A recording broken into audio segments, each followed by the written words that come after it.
Ben ritrovati a Cattolichi dintorni. Nella puntata di oggi andremo a conoscere le iniziative del CUT La Stanza in programma per questo anno accademico. Si inizierà lunedì con lo spettacolo Molto tanto troppo rumore per nulla e proseguirà poi con dei percorsi di formazione. Ma ascoltiamo direttamente da Maria Candida Toaldo, direttore artistico del CUT La Stanza, cosa propone a chi vuole avvicinarsi al teatro.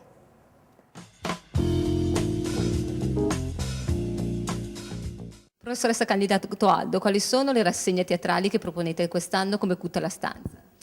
La rassegna teatrale che proponiamo quest'anno riguarda la commedia dell'arte e si intitola Dalla commedia dell'arte al teatro contemporaneo.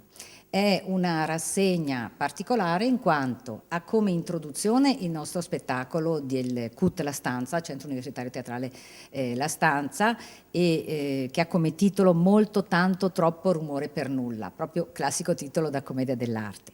E successivamente la rassegna avrà un titolo più specifico, La divina neutra sessualità, è un titolo un po' ironico, che indica attrici italiane che interpretano maschere maschili. Questi sono appunto gli argomenti di commedia dell'arte che riguardano uno Smascherata e l'attrice che interpreta è Giorgia Penzo. E sarà il 17 di novembre 2008 alle 18 nella sala polifunzionale dell'Università Cattolica. Tutti gli spettacoli, lezioni spettacolo sono appunto in quell'orario e sempre di lunedì. Quindi 17 novembre. Il secondo, 24 novembre 2008, Gli abitanti di Arlecchina con Claudia Contin, che sarà uno splendido arlecchino. Sfido chiunque a riconoscere che è una donna. Stessa cosa, lunedì 1 dicembre 2008, Pantalone e Pulcinella, sempre maschere maschili, interpretate da attrici come Eleonora Fuser, veneziana, che fa Pantalone, e Wanda Monaco, che invece fa Pulcinella. Ricordo che il 3 novembre sarà il nostro spettacolo alle 18, cioè lo spettacolo del CUT La Stanza. Dove? Sempre alla sala polifunzionale alle ore 18, in Cattolica. Per quanto riguarda invece la formazione degli attori, cosa proponete quest'anno? Allora, la formazione degli attori quest'anno sarà arricchita dalla partecipazione iniziale del nostro corso che abbiamo intitolato Prima della scena, proprio perché c'è una buona preparazione, poi si vedrà l'andare in scena, la partecipazione iniziale di Mariuccia Franzoni, che è una logopedista che aiuterà i corsisti, i partecipanti, studenti, esterni, tutti quelli che vogliono partecipare, perché questa è la caratteristica del CUT, ci si può iscrivere, tutti si possono iscrivere, e la logopedista che curerà in modo particolare la voce, l'articolazione della parola, poi ci sarà naturalmente il discorso dizione e recitazione e poi non sarà escluso il movimento. Successivamente, invece, dopo la rassegna di cui abbiamo parlato, che è una serie, come sappiamo, di lezioni spettacolo sulla commedia dell'arte, ci sarà invece un itinerario in aprile sul mimo, tenuto da Elena Serra, che è stata per 15 anni l'assistente di Marcel Marceau. Lei vive a Parigi ed è stata molto disponibile e verrà per proporci questo corso di mimo. Chi volesse partecipare, cosa deve fare? Chi volesse iscriversi ai nostri corsi e alle nostre iniziative, suggeriamo di rivolgersi alla formazione permanente dell'Università Cattolica del Sacro Cuore in contrada Santa Croce 17, telefono 030 2406 504 oppure sul sito della Cattolica. E ora cambiamo argomento per parlare di formazione e sanità, un ambito che ha tenuto impegnato per più di un anno i pedagogisti dell'Università Cattolica e la Fondazione Poliambulanza.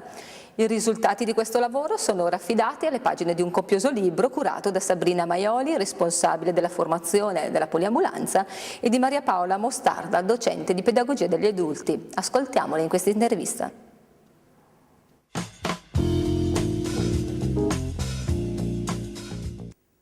La formazione continua nelle organizzazioni sanitarie, questo è un tema che ha trovato un connubio fra l'Università Cattolica e la Fondazione Poliambulanza, e un lavoro che avete raccolto in questo volume appunto a cura di Sabrina Maioli e Maria Paola Mostarda. Qual è il contributo, qual è il modello operativo contenuto in questo libro?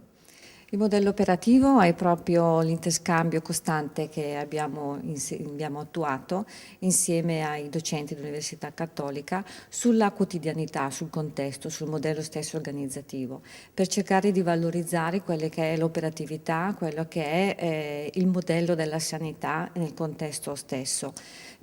Questo nostro lavoro è il frutto di analisi su fabbisogni formativi legati al professionista, legati quindi allo sviluppo tecnologico, scientifico, legati a quello che è la persona, quella sua motivazione, la relazione, il gruppo, legato anche al contesto organizzativo, quindi è una sfaccettatura diversificata. Che necessità c'è oggi di questa formazione continua da parte dei vostri operatori? La formazione continua al nostro interno c'è da sempre. Per un'esigenza deontologica il professionista della sanità ha sempre sentito l'esigenza di mantenersi formato, deve rispondere all'evoluzione scientifica e alle richieste del cittadino. Oggi a fianco di questo si è inserito anche un sistema legislativo dell'ECM che pone l'obbligatorietà, che quindi cerca di garantire al cittadino il professionista sempre più formato. Maria Paola Mostarda, qual è il contributo pedagogico offerto dall'Università Cattolica? Il contributo è un contributo da una parte, riteniamo, di disponibilità a ricercare e a studiare insieme con gli operatori sanitari impegnati di Fondazione Poliambulanza, così come evidentemente con quelli delle altre realtà no profit e pubbliche che stanno lavorando sul tema. Con questi professionisti, che sono professionisti estremamente attenti, impegnati, seri nel lavoro formativo, noi non stiamo mettendo a disposizione delle categorie che importiamo dalle scienze dell'educazione, ma stiamo studiando insieme. In primo luogo direi valorizzando davvero la grandissima competenza che noi abbiamo riscontrato in Sabrina e in tanti altri operatori della sanità, e al contempo anche andare a ricercare quali possono essere alcuni stimoli degli studi che aiutano a coniugare alcune delle problematicità che esistono in sanità come in altri contesti organizzativi. Il coniugare per esempio le esigenze personali con quelle organizzative, il coniugare l'attenzione al cliente con i risultati economici, il coniugare l'esigenza di continuo aggiornamento con la necessità anche di standardizzare le prestazioni. Sono alcuni dei nodi problematici che le organizzazioni sanitarie vivono e per i quali stiamo davvero cercando di studiare quali sono e recuperare quali sono dei modelli efficaci. In questo senso un lavoro di studio condiviso e da questo punto di vista devo dire un lavoro di studio estremamente interessante.